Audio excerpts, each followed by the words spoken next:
நான் ஏரிக்கார மேலிருந்து 8 தீசை பார்த்திருந்து ஏந்திழைக்கு காத்திருந்தேன் காணல்ல. மணி 7 8 ஆன பின்னும் ஊரடங்கி போன பின்னும் சோறு தண்ணி வேணும்னு தோணல்ல.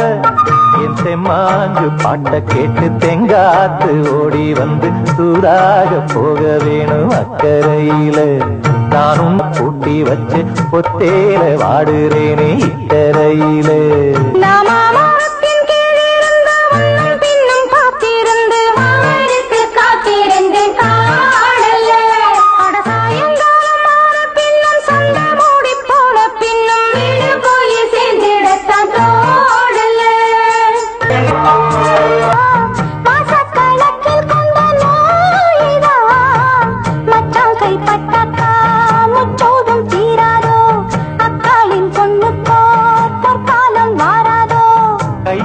மாட்டுக்குட்டி கன்னி பெண்ணா மாறாதோ, மையேந்தும் கண்ண காட்டி மையல் தீர பேசாதோ.